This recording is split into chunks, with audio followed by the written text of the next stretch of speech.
Welcome to the deep dive.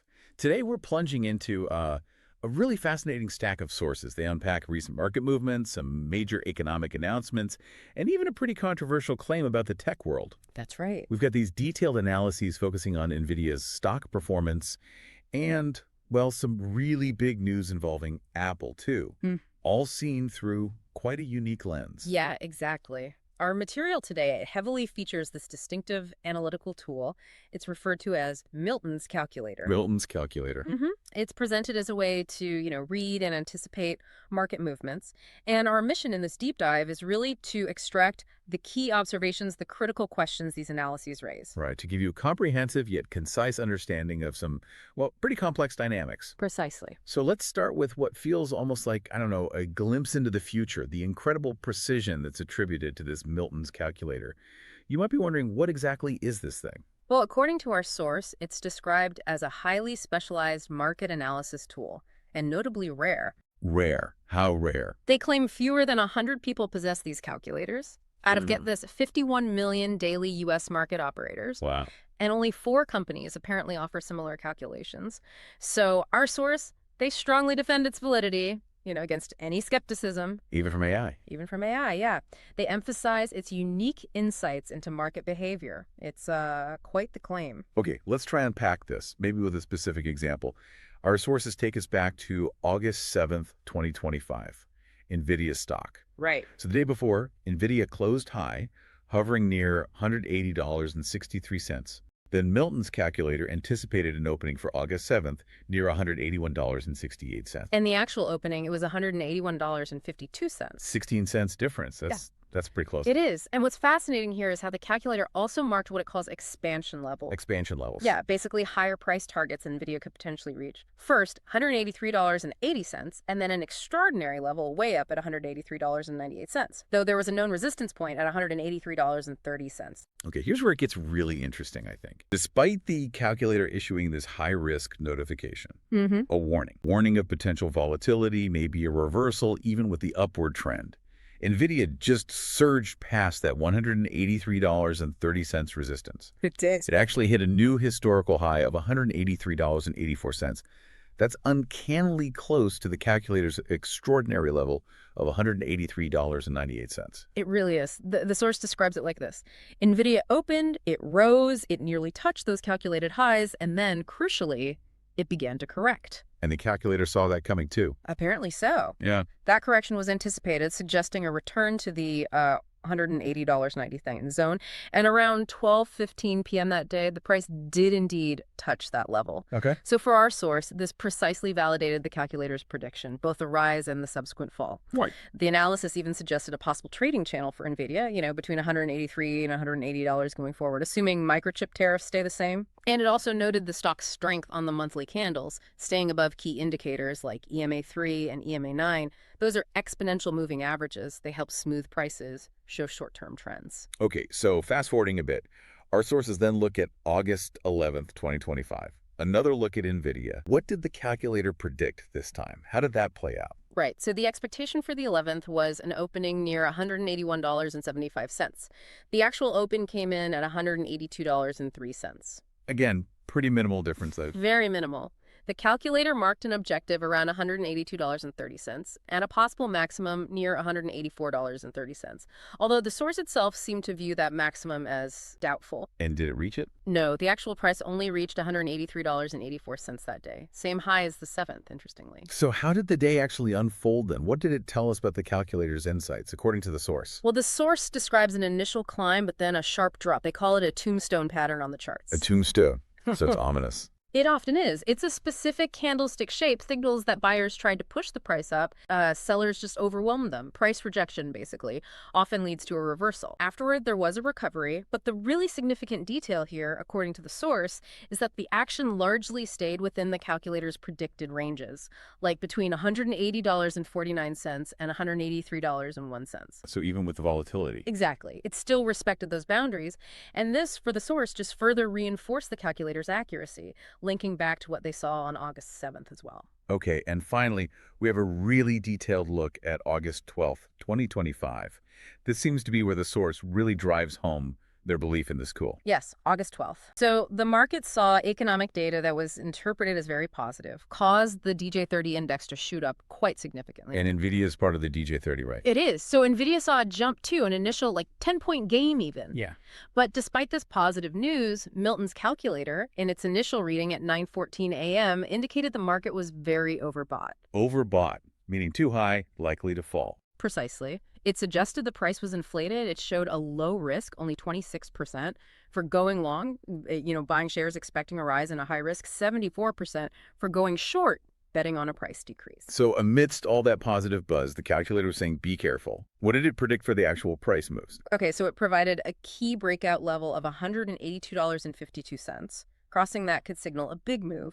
It also gave overbought bands upper limits at $183.19 and $183.20, and oversold bands lower limits at $181.85. Right. Then it offered these intermediate positive levels, kind of like extra targets, at $183.53, and an extraordinary level way up at $184.53. Oh. But that last one was deemed unlikely for the day. The source felt there wasn't enough liquidity or sellers, perhaps, and conversely, it gave an intermediate minimum target of $181.52 on the downside. Wow, okay. That's a lot of numbers. How did the actual market stack up against these intricate calculations? Well, the source notes the calculated opening range was between $181.70 and $183.17. Nvidia's actual open was $182.99. Which is just 47 cents higher than that calculated $182.52 breakout level. Exactly. The price then went for the higher end, getting very close to that $183 as the 17-cent target. It hit $183.18099. Practically touched it. Practically. Then, just as anticipated by the overbought signal, it corrected. It eventually hit a low of $181.53. Which is remarkably close to the calculator's negative intermediate target of $181.52. 1 cent off. 1 cent off. And what's particularly emphasized by the source here is this pattern they observed, that the market, no matter how extreme it gets, always seems to return to what they call its historical origin. In this case, that calculated breakout level of $182.52. That's the one. This, the source claims, is nothing short of a miracle of mathematics. They assert it's just simple arithmetic, not, rocket science, that allows this level of anticipation. Okay, so we've explored this micro-level precision our source attributes to Milton's calculator, seeing how it seems to navigate daily market moves. But now let's pivot. Let's turn that same kind of analytical scrutiny and, frankly, a profound skepticism from our source towards the bigger picture, the macroeconomic and political announcements shaping things. How do those hold up? It's a very different perspective. We're talking now about that big announcement by President Trump and the CEO of Apple. The massive $600 billion investment to manufacture components in the United States. That's the one. Okay, so let's unpack this. Our source calls this announcement, quite directly, a bluff, or they use the Spanish term fanfarronada. Yeah, basically a boastful, maybe empty promise. Why such strong skepticism? What's the reasoning there? Well, the source, they point back to similar investment promises from Trump's first term, right? Yeah. And according to their analysis, those promises weren't really fulfilled as initially announced. They contrast this $600 billion figure with what they describe as Apple's real investment focus, an annual $55 billion commitment to technical training in China. Okay. Quite a contrast.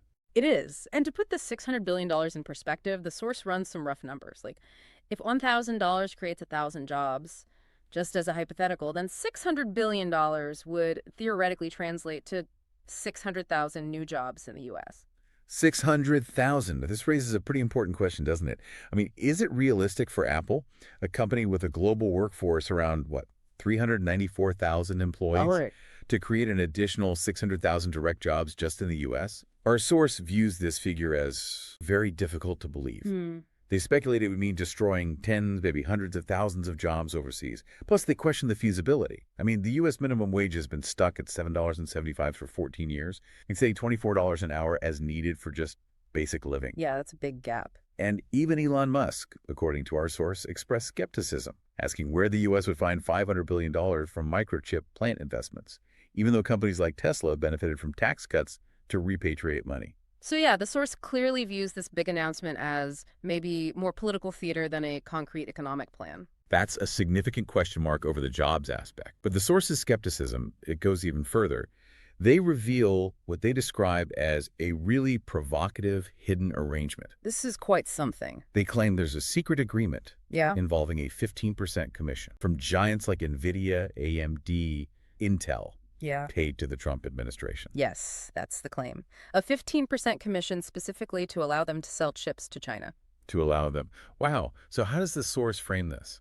They present it as a sign of total financial desperation on the part of these huge tech companies. Desperation. Why? The explanation given is that without access to the Chinese market, these companies' finances would simply collapse. It's that critical, according to this analysis. The source even makes a really stark comparison, likening this supposed 15% commission to demands made by dictators in other times. That's a very strong claim, obviously, but it underlines their interpretation of the company's alleged desperation. And how dire could this financial situation be, according to this analysis? What are the implications if this claim holds any water? Well, the analysis speculates, for example, that Nvidia's upcoming earnings report, due August 27th, could be terrible without these China sales. Terrible how? Even suggesting the stock could plummet, maybe down to $90 from its current $180 plus levels. That would be a massive drop. Huge. And the source actively highlights what they see as an inherent contradiction here. On one hand, you have official policy restricting technology to China. Right. And on the other, this alleged back channel allowing sales if a payment is made. This analysis suggests that, well, economic interests might be taking precedence over those stated strategic or political objectives. What else does our source material say about the broader U.S.-China trade relationship, the current state of affairs? It paints a very negative picture, frankly, describing tariffs as leading directly to higher costs for U.S. importers and fewer orders. They give an example of blenders, of all That's things. Sanders, okay. Yeah. It also mentions the scarcity of shipping containers, which is hindering U.S. agricultural exports. Things like pork and soy just remaining unsold. So farmers are hit hard. That's the implication. Farmers are left with products they can't move, despite, their dependence on foreign markets. The overall vision presented by the source is one of commercial disaster resulting from these policies. Okay, so given all this tension, this economic landscape, how does it affect the booming artificial intelligence market? What does our source foresee there? The source suggests that competition in AI, it's just growing exponentially, and they believe this will exert significant downward pressure on prices. Downward pressure, so AI gets cheaper. That's the idea. They use this curious analogy, aluminum foil. Aluminum foil. Yeah, once it was expensive, a bit of a novelty, now it's common, it's cheap. The material implies something similar could happen with AI technology. Because of massification, fierce competition, it could potentially make advanced AI tools much more accessible, much less costly in the near future. Interesting analogy. So wrapping this up, you've really seen two very different lenses today, haven't you? Both derived from our source material, looking at market activity and global economic news. Absolutely. On one hand, you have the, well, almost uncanny precision attributed to this Milton's calculator, seemingly able to navigate the daily chaos of stock movements with what the source describes as just simple mathematics. Right. And on the other hand, A profound skepticism aimed at the grand, often politically charged, economic announcements, suggesting a real need for critical analysis, a close look at potential hidden interests, or maybe underlying financial desperation. it definitely leaves us with a lot to consider about how we interpret the information that shapes our world and how these different analytical frameworks can lead to wildly different conclusions about the very same events. It really does. And if we connect this all back to the bigger picture, based solely on the perspective presented in our sources today, it leads to, I think, a powerful question for you, the listener. Which is, If these technological giants are indeed in some state of urgency to sell to China, as our source claims, how might these intricate, often unseen connections between commercial policy and corporate finance be fundamentally redefining the future? Perhaps even unknowingly reshaping global technological innovation and the dynamics of the market itself?